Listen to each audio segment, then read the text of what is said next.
اس کے اوپر محافل کا انعقاد کرنا، حضور کا ذکر لوگوں کے سامنے رکھنا، آپ کے خاندان اور قبائل کی فضیلتیں بیان کرنا، آپ کے والدین کا تذکرہ کرنا، آپ کی اولادوں کا تذکرہ کرنا، یہ اہل سنت کے ہاں محافل میلاد کی شان ہے۔ کیا یہ حضور نے بھی کیا ہے؟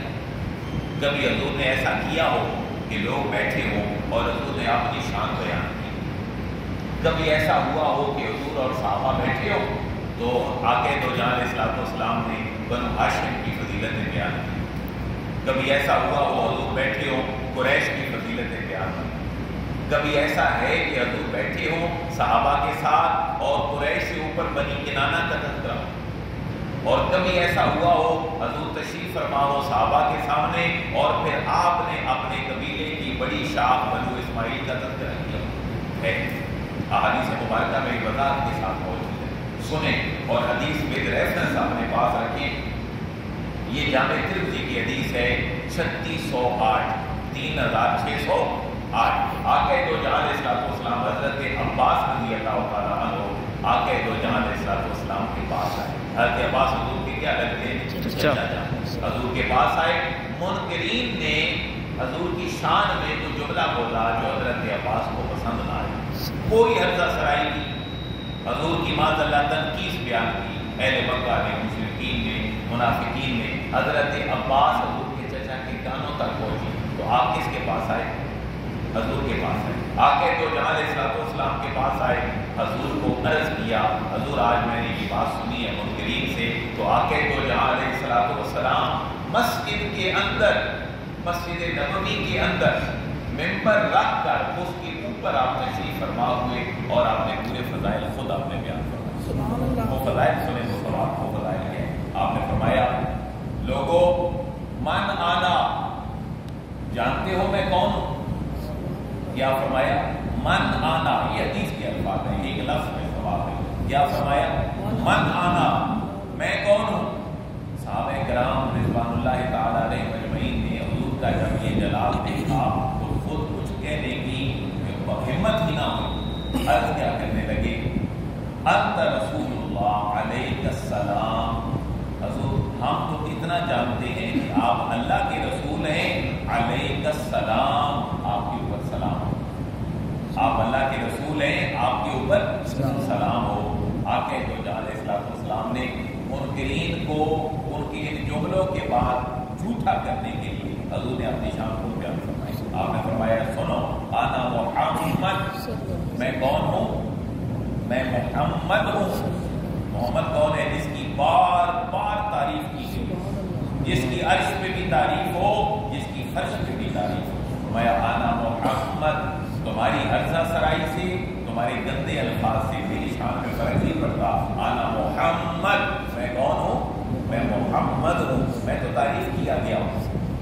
بن عبداللہ، میرے باپ کا نام عبداللہ ہے، میرے باپ کا نام عبداللہ ہے، میرے دادا کا نام عبد المطلب ہے۔ آپ نے اپنی 3 پشتے بیان فرمائی، انا محمد بن عبداللہ بن عبد المطلب۔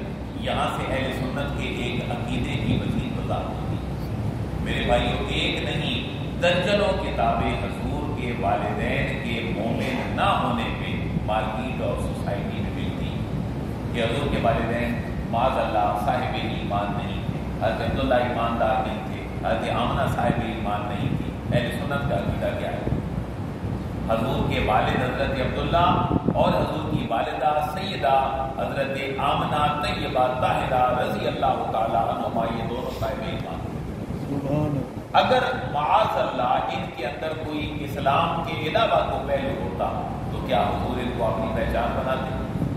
بولیں، حضور کبھی ان شخصیات کو اپنی پہچان نہ بناتے، اس لیے حضور نے اپنے تعارف میں فرمایا انا محمد بن عبداللہ بن عبد المطلب۔ یہ 3 جملے کس نے فرمائے؟ آپ بھی کہیں لگے اپنی زبان سے، انا محمد بن عبداللہ بن عبد المطلب۔ پھر حضور نے اپنے پورے قبیلے کی شان بیان فرمائی، فرمایا ان اللہ خلق الخلق، اللہ نے مخلوق پیدا فرمائی، فجعلنی فی خیرہم، اور مجھے اپنی مخلوق میں سے بہتر گروہ میں رکھا۔ بہتر گروہ کیا تھا؟ انسان، بہتر گروہ کیا تھا؟ انسان۔ حضرت اقبال نے بھی یہ کہا نا، فرشتوں سے بہتر ہے انسان بننا، مگر اس میں لگتی ہے محنت زیادہ۔ حضور نے فرمایا اللہ نے مخلوق بنائی، مجھے بہتر گروہ میں رکھا، یعنی کس میں؟ انسانوں میں رکھا۔ پھر فرمایا ثم جعلهم فرقتین، پھر ان کے اندر مزید دو گروہ بنا دیے۔ مخلوق پیدا فرمائی، جنوں نے مجھے کہاں رکھا؟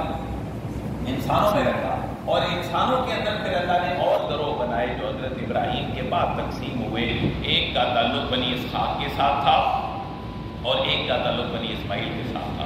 آقا دو جہاں علیہ السلام نے فرمایا میرے رب نے مجھے بہتر گروہ بنی اسماعیل کے اندر رکھا، بہتر گروہ بنی اسماعیل کے اندر رکھا۔ حالانکہ دیکھیں انبیاء کے جو باپ ہیں اور جس نسل میں انبیاء کا سلسلہ چلا ہے، حضرت ابراہیم کے بعد حضرت اسحاق، حضرت اسحاق کے بعد حضرت یعقوب، حضرت یعقوب کی اولاد میں رب تعالیٰ نے 70,000 انبیاء کو موجود فرمایا، 70,000 انبیاء، لیکن متصل اسی ٹائم سے حضور تک بنی اسماعیل میں حضور کے علاوہ کوئی نبی نہیں۔ تو آگے دو جہاں علیہ السلام فرما رہے ہیں مجھے ان گروہوں میں بے شک ادھر 70,000 انبیاء آ چکے، لیکن مجھے پھر بھی بہتر گروہ میں رکھا ہے جو بہتر گروہ بنی اسماعیل کا گروہ۔ پھر آگے دو جہاں علیہ السلام نے فرمایا بنی اسماعیل کی بھی شاخیں بن گئی، مجھے سب سے بہتر شاخ بنی کنانہ میں رکھا، بنی کنانہ کی شاخیں بن گئی، اور مجھے سب سے بہترین شاخ قریش کے اندر رب تعالیٰ نے، جب قریش کے اپنے بیٹے 12 ہو گئے اور 12 قبائل بن گئے تو مجھے سب سے بہتر قبیلے بنو ہاشم میں رکھا، اور بنو ہاشم کے بعد پھر حضور نے فرمایا فجعلہم بیوتا، رب نے گھر بنائے، لوگوں کے گھر ہوتے ہیں، فرمایا فجعلنی فی خیر بیتا، مجھے سب سے بہتر گھر میں میرے رب نے مبعوث کیا۔ میرے بھائی کسی مشرک کا گھر بہتر تو نہیں ہو سکتا۔ حضور کس کے گھر تشریف لائے؟ حضرت عبداللہ کے گھر اور حضرت آمنہ کے گھر۔ حضور فرما رہے مجھے سب سے بہتر گھر میں میرے رب نے مبعوث فرمایا، اور وہ گھر کس کا ہے؟ عبداللہ و آمنہ رضی اللہ تعالی عنہما، مجھے ان کے اندر رکھا، اور بخیرہم نفسا، پھر حضور نے فرمایا مجھے بھی عام آدمی نہ سمجھنا، یعنی اوپر سے تو باتیں چلی آ رہی تھی نا، جنوں انس میں انسانوں میں رکھا، اور انسانوں میں پھر بنی اسماعیل میں رکھا، پھر بنی کنانہ میں رکھا، پھر قریش میں رکھا، پھر ہاشم میں رکھا، پھر جناب عبداللہ کے گھر رکھا۔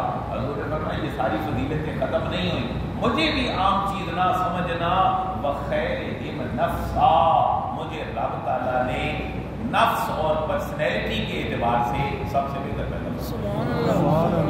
میرے بھائی اس حوالے کو نوٹ کر لو، اور یہی تذکرہ حضور کی آمد کا اہل سنت کی محافل میں ہوتا ہے۔ صحیح جامع ترمذی اور حدیث نمبر ہے 3608، 3608۔ اگر کوئی ایسی محفل میلاد ہو جس کے اندر قرآن پڑھا جائے، آقا دو جہاں علیہ السلام کی صفت و ثنا ہو، درود پاک پڑھا جائے، لوگ اللہ کے گھروں میں بیٹھے اور لوگوں کو کھانے پلانے کا انتظام ہو، یہ وہ محافل ہیں جن کو اللہ بھی پسند فرماتا ہے اور اس کے رسول بھی پسند فرماتا ہے۔ ایک اور حدیث مبارکہ، یہ بھی بہت بڑا اعتراض ہے، میں اس کی دلیل آپ کو دینا چاہتا ہوں کہ کچھ لوگ کہتے ہیں اگر آپ نے میلاد منانا ہی ہے تو پھر یہ بھی تو دھیان رکھو کہ حضور کی کا جو وصال ہے وہ ربیع الاول کو، تو وصال اور پیدائش ایک دن میں آ گئے تو تم پھر خوشی کیوں مناتے ہو، وصال کی طرف کیوں نہیں جاتے؟ تو پہلا ٹکڑا اس کا تو یہ ذہن میں رکھیں، آقا دو جہاں علیہ السلام پیر کا روزہ رکھتے تھے، اور آپ نے فرمایا کہ میں اس لیے رکھتا ہوں وُلِدتُ فِيهِ، میری پیدائش پیر کو ہوئی، میں اس لیے پیر کا روزہ رکھتا ہوں کہ میری پیدائش پیر کو ہوئی ہے۔ اس کا ریفرنس بھی جو بچے ہیں جوان کو اپنے ذہن میں بٹھا لیں تاکہ کسی سے بات کرنی ہو تو یہ بات ذہن میں ہو۔ فِيهِ وُلِدتُ، میں اس لیے روزہ رکھتا ہوں کیونکہ اس دن میں پیدا ہوا ہوں۔ میرے بھائیوں صحیح مسلم 1162 نمبر حدیث مبارک ہے، میں اس لیے روزہ رکھتا ہوں کہ اس دن میری پیدائش ہوئی ہے۔ آپ دوسری طرف آ جائیں کہ جب حضور کا وصال 12 ربیع الاول کو ہے اور ہمارے بزرگوں نے بھی 12 ربیع الاول ہی لکھا ہے، تو ہم پھر ربیع الاول وصال والے دن کو جلسے، جلوس، محافل، خوشی، جھنڈے، جھنڈیاں، چراغاں، یہ سارا کچھ کیوں کرتے ہیں؟ حالانکہ اس دن تو حضور کا کیا ہوا ہے؟ بولیں کل نفس ذائقۃ الموت، انبیاء اپنی قبور میں زندہ ہیں، اللہ نے مٹی کے اوپر حرام قرار دے دیا ہے کہ وہ انبیاء کے جسموں کو کھائیں، لیکن اس اللہ کے حکم کو بھی تو پورا ہونا تھا، اور ہو گیا۔ حضور کے وصال کی ڈیٹ کنفرم ہے 12 ربیع الاول، اس میں پھر ہم خوشی کیوں مناتے ہیں؟ میرے بھائیوں یہ بھی بات اپنے ذہن میں رکھ لو کہ ہمارے اکابرین کا نہیں کہ ہم کہیں کہ 100 سال پہلے یا 125 سال پہلے، نہیں، جب سے آقا دو جہاں علیہ الصلوۃ والسلام کے فرامین حدیث و سنت کی شکل میں ہمارے سامنے آئے، آقا دو جہاں علیہ الصلوۃ والسلام نے فرمایا لوگوں سنو، نبی کا آنا بھی رحمت ہوتا ہے اور نبی کا جانا سبحان اللہ، ایک حدیث مبارکہ تو رحمت کا تذکرہ کرنا یہ تو اہل ایمان کی جو ایمان ہے اس کی نشانی ہوتی ہے۔ حدیث ذرا ایک سیکنڈ آپ سن لیں اور اس کو اپنے ذہن میں بٹھا لیں۔ یہ اعتراض کیا ہے کہ اگر 12 ربیع الاول کو آپ نے خوشی منانی ہے تو خیال کرو کہ 12 کو حضور کا کیا ہوا ہے، سال ہوا ہے، تو خوشی تھوڑی کم کر دو، لیکن یہ ذہن میں رکھو آقا دو جہاں علیہ الصلوۃ والسلام نے فرمایا نبی کا آنا بھی رحمت، نبی کا جانا بھی رحمت۔ اس رحمت کا تذکرہ اور چرچا کرنے میں کوئی حرج نہیں، کیوں؟ جب تم نبی کے کسی دن کی نسبت سے تم ذکر خیر کرتے ہوگے تو ذکر تو حبیب مکرم کا ہو رہا ہوگا، ذکر تو ختمی مرتبت علیہ الصلوۃ والسلام کا ہو رہا ہوگا، لہٰذا یہ گھڑیاں تمہارے لیے تو شاید آخر بن جائیں۔ ذرا حدیث سنو، ابو موسیٰ شریف فرماتے ہیں نبی پاک علیہ الصلوۃ والسلام نے فرمایا ان اللہ عز وجل اذا اراد رحمت امت من عباده قبض نبیھا قبلہ۔ معاملے دو ہوتے ہیں، اللہ اپنے انسانوں کی طرف نبی بھیجتا ہے، اور یا تو امت ہلاک ہو جاتی ہے نبی اللہ کے پاس چلا جاتا ہے، یا پھر امت موجود رہتی ہے نبی پہلے اللہ کے حضور چلا جاتا ہے۔ ان دونوں صورتوں میں فرمایا جب امت ہلاک ہو جائے اور نبی باقی رہے تو یہ امت کے حق میں ٹھیک نہیں ہوتا۔ بات سمجھ رہے کہ نہیں؟ نبی تشریف لائے کسی بھی امت کی طرف اور امت نافرمان ہونے کی وجہ سے نبی کے سامنے ہی کیا ہو جائے، بولے نا، جیسے حضرت صالح علیہ السلام کی قوم، حضرت لوط علیہ السلام کی قوم ہوئی، یہ بات امت کے حق میں بہتر نہیں ہوتی، کیوں؟ اللہ کا غضب آ جاتا ہے، اور یہ نبی کا ہونا اور اس کی نافرمانی کا ہونا، نافرمانی کی وجہ سے اللہ کا غضب نازل ہوتا ہے۔ لیکن ایک اور معاملہ حضور نے فرمایا لوگوں سنو، جب امت باقی رہے اور نبی اللہ کے حضور حاضر ہو جائے تو یہ نبی کا جانا امت کے لیے رحمت ہوتا ہے۔ سبحان اللہ، امت موجود رہے، امت کے اوپر کوئی عذاب نہ آئے اور نبی اللہ کے حضور پیش ہو جائے تو یہ امت کے حق میں کیا ہوتا ہے، رحمت۔ وہ رحمت کیا ہوتی ہے؟ نبی اپنا مشن مکمل کر جاتا ہے اور جب اللہ کے حضور جاتا ہے تو امت کے گناہوں کی بخشش کے لیے اللہ کے حضور شفاعت کرنے والا ہوتا ہے۔ سبحان اللہ، اس لیے حضور کا آنا بھی رحمت ہے اور حضور کا جانا بھی رحمت ہے۔ میرے بھائیوں مسلک ایک طرف رکھو، نور مصطفی مسجد ایک طرف رکھو، آباب مصطفی پلیٹ فارم ایک طرف رکھو، صرف اتنا دیکھو کہ سلام انبیاء پر بھیجنا کیا یہ قرآن و سنت میں بھی کوئی موجود ہے یا بریلویوں نے نکالی؟ انبیاء کی مقدس شخصیات پر سلام بھیجنا کیا یہ قرآن و سنت میں بھی ہے یا ہم نے معاذ اللہ غلط کر کے اور افراط و تفریق کر کے اس کو جاری کیا؟ میرے بھائی اور آپ کے قرآن میں سورہ مریم کی صرف 2 آیتیں سے نشین کا بندے تو بندے جو نبیوں پر سلام بھیجیں، رب تعالیٰ خود آپ نے نبیوں پر سلام بھیجا۔ سبحان اللہ، وہ سلام ان کی زبانوں میں کوئی نہیں ہو سکتا ہے، وہ مصطفیٰ جان رحمت ملا کو سلام بھی ہو سکتا ہے، وہ بلغت و لاب کمال ہی کا شفت و جاب جمال ہی بھی ہو سکتا ہے، وہ لوح بھی تو قلم بھی تو تیرا وجود اللہ بھی ہو سکتا ہے۔ شاہ صاحب جو آخری ناظری پڑھ رہے تھے، لوگوں کو عموماً اس شعر کی سمجھ نہیں ہوتی، نعمتیں بانٹتا جس سمت وہ ذیشان ہے۔ شاہ صاحب کا نام بھی ذیشان ہے، اللہ تعالیٰ ان کو مزید شان والا بنائے۔ ذی شان کا معنی کیا ہے؟ ذی شان، شان والا، ذی شان، شان والا۔ تو اعلیٰ حضرت کیا لکھتے ہیں؟ نعمتیں بانٹتا جس سمت وہ ذی شان گیا، یعنی اللہ کی نعمتیں بانٹتے ہوئے حضور جہاں جہاں بھی گئے تو ہوا کیا؟ اگلا شعر اس کے اوپر بہت مزے کا شعر ہے، نعمتیں بانٹتا جس سمت وہ، بولے نا، جدھر جدھر حضور چلتے گئے تو کیا ہوتا گیا؟ ساتھ ہی منشی رحمت کا قلمدان ہے۔ آپ سب جانتے ہیں منشی کا معنی کیا ہے؟ بتائے نا جی کو منشی کا معنی۔ یہ منشی پڑھنے والا نہیں، منشی صاحب جو ہوتے ہیں۔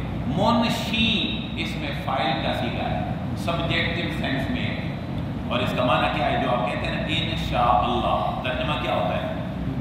اگر اللہ ماشاء اللہ، جو اللہ چاہے، اس سے اس میں فاعل ہے منشی، چاہنے والا۔ معنی کیا ہے؟ چاہنے والا۔ اور ساتھ ہی منشی رحمت کا قلمدان گیا۔ انشا ینشی انشا، اس کا معنی ہوتا ہے کریٹ کرنا، پیدا کرنا۔ ظاہر ہے کوئی چاہے گا، اس کی مرضی ہوگی، جیسے رب کی مرضی تھی کہ میں آدم کو بناؤں، وَإِذْ قَالَ رَبُّكَ لِلْمَلَائِكَةِ إِنِّي جَاعِلٌ فِي الْأَرْضِ خلیفہ۔ یہ رب کا منشی ہونا ہے، رب کا چاہنا ہے، اور چاہنے کے بعد پیدا کرنا ہے۔ تو اللہ فرماتے ہیں نعمتیں بانٹتا جس سمت وہ ذیشان گیا، ساتھ ہی منشی رحمت کا قلمدان گیا۔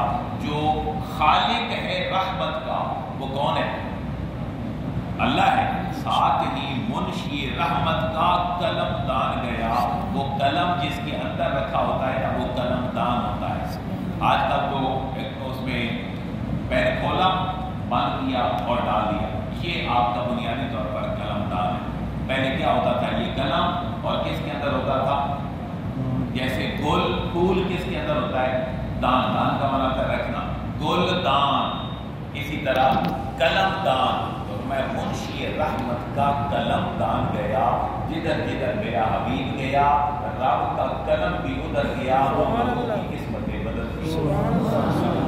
یہ ہے حضور کی وہ شان جس کو کہا گیا کہ آپ مختار ہیں، آپ کا جو اختیار ہوتا ہے رب تعالیٰ اپنے قلم سے وہ فرما دیتا ہے، جو چاہت ہوتی ہے وہی فرما دیتا ہے۔ نعمتیں بانٹتا جس سمت وہ ذیشان گیا، ساتھ ہی منشی اللہ، ساتھ ہی منشی رحمت کا قلم تھا۔ حضور نے جو چاہا تھا۔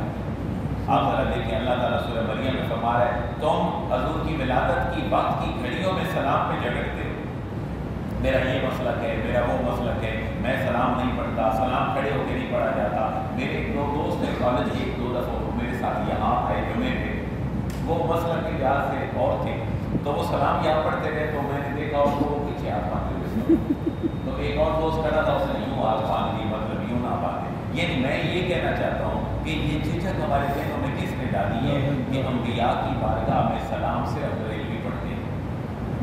انبیاء کی بارگاہ کا سلام تو قرآن مجید سے ثابت ہے، انبیاء کی شخصیات پہ سلام تو قرآن مجید سے ثابت ہے۔ میرے بھائیو الفاظ سنو، سورہ مریم آیت نمبر 15 اور سورہ مریم آیت نمبر 33، سورہ مریم آیت نمبر 15 اور سورہ مریم آیت نمبر 33۔ اللہ دو نبیوں پہ سلام بھیج رہا ہے، وہ سلام کیا ہے؟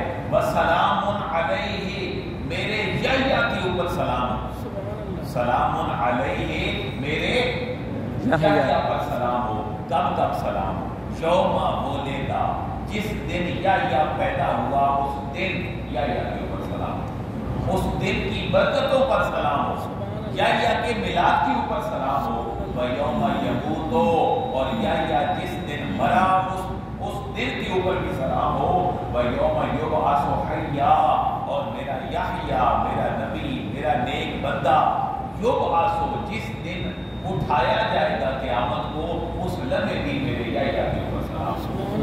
رب نے کتنے اوقات میں حضرت یحییٰ پر سلام بھیجا؟ پیدائش کے وقت، وصال کے وقت، اور قیامت کے حضور اٹھتے وقت۔ پتہ کیا چلا؟ نبیوں کو وہ نہ مانو جس سے شرک آئے۔ اللہ حی ہے، اللہ قیوم ہے، وہ زندہ ہے، اس کو موت نہیں آئے گی، حتیٰ کہ اس کو نیند اور اونگ بھی نہیں آتی۔ اور یحییٰ پہ سلام کیوں ہو؟ یحییٰ خالق نہیں، یحییٰ مخلوق ہے، اس کی پیدائش پہ بھی سلام ہو، اس کے وصال پہ بھی سلام ہو، اور جب یہ اللہ کے حضور میرا یحییٰ علیہ السلام اٹھے گا تب بھی اس پر سلام ہو۔ تو میرے بھائیو پتہ کیا چلا؟ اگر 12 ربیع الاول کو حضور کی پیدائش آ جائے اور حضور کا وصال بھی اسی دن ہو، تو اس آیت کے 2 ٹکڑے تو حضور پہ سلام فرما رہے ہیں۔ اچھا کسی کو کھڑے ہو کے پڑھنا اگر ذہن نہیں بنتا کہ جی اللہ کے حضور کھڑا ہوا جاتا ہے نماز میں ہاتھ باندھ کے تو نہیں کھڑا ہوتا، شرک نہ ہو جائے، تو سلام کی ممانعت تو نہیں ہے، وہ سلام بیٹھ کے پڑھ لیں۔ کیا نماز کے اندر سلام بیٹھ کے نہیں ہوتا؟ التحیات للہ والصلوات والطیبات، آگے السلام علیکہ ایھا النبی ورحمۃ اللہ وبرکاتہ، اللہ کے سلام، رحمتیں، برکتیں اے نبی آپ کی ذات کے اوپر۔ اور دوسرا سلام میرے بھائی حضرت عیسیٰ علیہ السلام کی اپنی ذات پر ہے۔ پہلی آیت میں تھا اللہ سلام بھیجتا ہے نبیوں پر، اس آیت کے اندر ہے نبی سلام بھیجتا ہے خود اپنے اوپر۔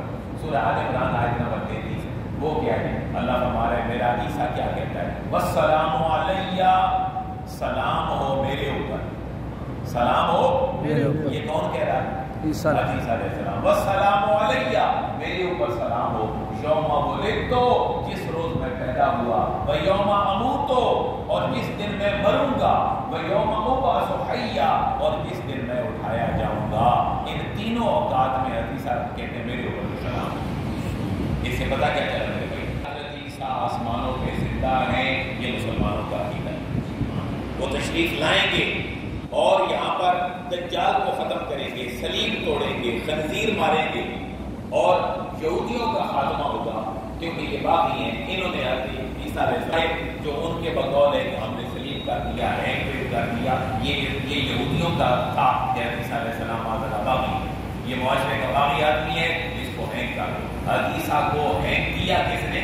یہودیوں نے، رومیوں نے، انہوں نے کہا یہ شخص باقی ہے، یہ معذرت ہماری تعلیمات کو فالو نہیں کرتا، اللہ نے زندہ آسمانوں پہ اٹھا لیا۔ عیسیٰ آئیں گے، تشریف لائیں گے، لیکن حضور کی امت میں آئیں گے، نبی بن کر نہیں آئیں گے۔ سبحان اللہ۔ اور جو قادیانی ہیں وہ اس بات کو بھی دلیل بناتے ہیں کہ تم کہتے ہو حضور آخری نبی ہیں، نبی تو عیسیٰ بھی آئیں گے، یہ اس کے باقاعدہ کتابوں میں لکھا ہے کہ مجھے جھوٹا نبی کہنے والے، یہ تو سوچو تمہارا عقیدہ ہے کہ ایک قیامت کے قریب نبی آئے گا، لیکن میرے بھائیو یہ ذہن میں رکھو ہمارا عقیدہ یہ نہیں کہ آپ نبی بن کر آئیں گے، خاتم النبی کی حضور کی ذات ہے، آپ آئیں گے لیکن حضور کی امت ہی بن کر، آپ کا مزار مبارک حضور کے ساتھ بنے گا۔ دجال، صلیب، خنزیر، معاشرے میں جو گند بنا رائج ہو چکا ہوگا آپ اس کو ختم کر دیں، پھر آپ کے اوپر کیا دائی ہوگی؟ موت۔ آپ بھی مثال فرمائیں گے، آپ کی قبر بنے گی، آپ دفن ہوں گے، پھر اللہ کے حضور اٹھائے جائیں گے۔ اور میرے بھائیو ایک حضرت اسرافیل کا سور، ایک دفعہ حضرت اسرافیل کا سور پھونکنا ساری کائنات کو جب ختم کر دے گا تو اگلا سور کب پھونکا جائے گا؟ ایک دفعہ سور پھونکا جائے گا، قرآن میں چلتا ہے، ساری کائنات ختم ہو جائے گی، کوئی آکسیجن، چرند پرند، پہاڑ، یہ پانی، آپ دیکھیں نا کشش شکل ہے، زمین چیزوں کو کھینچتی ہے، گریوٹی، یہ اصول اس دنیا کا ہے۔ سور پھونکنے کے بعد کچھ نہیں ہوگا، ہر چیز اپنی جان چھوڑ دے گی، پہاڑ جان اپنی مضبوطی چھوڑ دیں گے، پانی اپنی مضبوطی چھوڑ دے گا، یہ بنی ہوئی بلڈنگ اپنی مضبوطی چھوڑ دے گی۔ اور ایک دیکھیں ایک آکسیجن اگر 3 منٹ کے لیے کائنات سے ختم ہو جائے، مجھے بتاؤ اس مخلوق کا عالم کیا ہو؟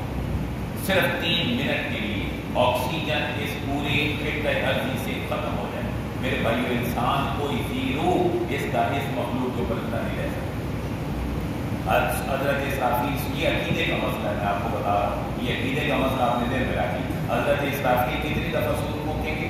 2 دفعہ۔ ایک دفعہ سور پھونکیں گے، کل کائنات ختم، 40 سال بعد پھر حضرت اسرافیل سور پھونکیں گے اور پھر ساری کائنات اٹھ کر اللہ کے حضور پیش ہو جائے۔ اچھا اگر سمجھنا ہے کہ اٹھے نہیں کیسے، تو آپ یوں سمجھو میرے بھائیو، اگر 5 لاکھ کتابیں کسی لائبریری میں پڑھی تو کوئی 3، 4، 5، 6، 10 کنال جگہ گھیرتی ہے یا نہیں؟ بولے میں کتابوں کی مثال دینے لگا ہوں تاکہ آپ کو ڈیٹا کی سمجھ آئے۔ 5 لاکھ کتابیں اگر یوں لگی ہوں تو ہماری مسجد سے بھی زیادہ جگہ وہ 5 لاکھ کتابیں گھیر لے گی، لیکن میرے بھائیو یہی کتابیں اگر سافٹ شکل میں ہوں اور آپ کی ایک چھوٹے سے میموری کارڈ کے اندر تو KB نہیں، MP نہیں، GB نہیں، ٹیرا بائٹ نہیں، کتنے بڑے بڑے آج ہمارے پاس محفوظ کرنے والے، سیو کرنے والے نظام آ گئے۔ 5 لاکھ کتابیں کتنے سارے کارڈ میں آ گئے؟ چھوٹا سا کارڈ جو آپ کے موبائل میں لگ جاتا ہے، چھوٹی سی ڈیوائس جو اپنا ڈیٹا ایک مخصوص انداز میں آپ نے اندر سیو کر لیتی ہے، تو کروڑوں کتابیں آپ کی ایک دسترس کے اوپر ہوتی ہیں۔ تو میرے بھائی رب بھی عالم ارواح میں ہمیں ایسے ہی اکٹھا کرے گا، ہم اپنے جسموں کے ساتھ اٹھیں گے، یہ رب کا حکم ہے، ہمارا ایمان ہے کہ میں تمہیں ایسا ہی زندہ کروں گا جیسے تم پہلے تھے۔ لیکن یہ حشر کا میدان قائم کہاں ہوگا؟ عرفات، میدان عرفات۔ تو میدان عرفات میں حضرت آدم سے لے کر حضور تک کیسے سارے لوگ سنبھال سکیں گے؟ یہ اللہ کی قدرت۔ رب اپنے حضور کیسے بندوں کو پیش کرے گا، اس کی ایک مثال سمجھنے کے لیے ملحدین اور ایتھسٹ کو جواب دینے کے لیے ایک بہترین نظام میرے اور آپ نے آج جدید ڈیٹا سیو کرنے کی شکل میں۔ تو حدیثہ حضرت اسرافیل سور پھونکیں گے، یہ لفظ لوگ ٹھیک پڑھتے بھی نہیں۔ میں ایک PhD آدمی ہمارے ساتھ میں صاحب میں شامل تھا، وہ اس کے اوپر موضوع کے اوپر ہم دیکھ رہے تھے، وہاں پر اس کو سور پڑھتا، حضرت اسرافیل سور پھونکیں گے۔ ایک تو بات نوٹ کر لیں، یہ سین کے ساتھ نہیں، یہ سواد کے ساتھ، سواد واؤ اور رے۔ تو لفظ بولے، لفظ کیا ہے؟ سور۔ لفظ کیا ہے؟ سور۔ وانو فیخا فی سور، اسرافیل سور میں پھونکیں گے اور سور میں پھونک ماری جائے گی، کل کائنات ختم ہو جائے گی۔ پھر سور میں پھونک ماریں گے حضرت اسرافیل، کل کائنات اللہ کے حضور پیش ہو جائے گی۔ میرے بھائیو یہ سور ہے کتنا سا؟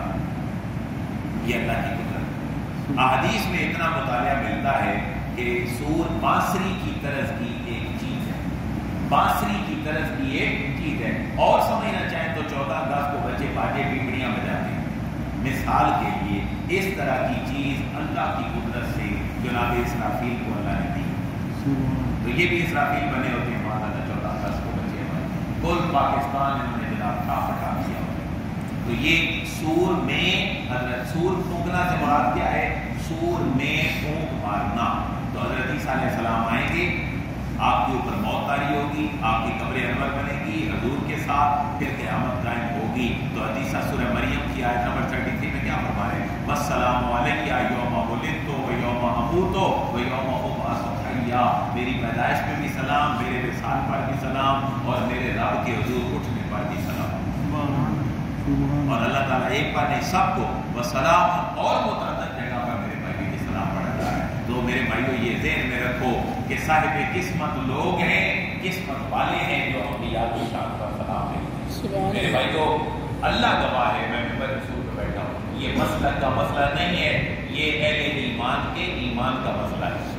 انبیاء پر سلام بھیجنا بھی کبھی شرک ہو سکتا ہے، انبیاء کو سلوٹ مارنا، ان کے انبیاء کی فضائل بیان کرنا، کیا یہ بھی کبھی ایک مسلک کی پہچان ہو گئی؟ اعلیٰ حضرت نے انتہا کر دی۔ انشاءاللہ کوئی محفل نامہ ربیع الاول میں رکھیں گے۔ میری خواہش ہے دو باتیں جو پوری نہیں ہو رہی، قصیدہ درود شریف مولا صلی وسلم پہلے شعر سے لے کر آخری تک، یہ کبھی ہماری مجلسوں میں بیان ہونا چاہیے۔ دوسری بات، اعلیٰ حضرت کا پورا سلام پہلے شعر سے لے کر اینڈ تک، یہ ہماری محافل میں لوگوں کو سمجھا کے پڑھا جائے کہ یہ ہے کہ یہ سبحانی گھڑی جب کا طیبہ کا جان، اس دن افروز ساعت پہ، یہ حضور کا میلاد ہے جو اس شعر میں بیان ہو رہا ہے۔ یہ سبحانی گھڑی یعنی وہ وقت، وہ سبحانہ لمحہ، یہ سبحانی گھڑی چمکا طیبہ کا جان، حضور طیبہ کی چاند ہے۔ یہ سبحانی گھڑی چمکا طیبہ کا جان، یعنی جب حضور تشریف لائے، یہ سبحانی گھڑی چمکا طیبہ کا جان، اس دل افروز، دل افروز، دل افروز کا معنی کیا ہے؟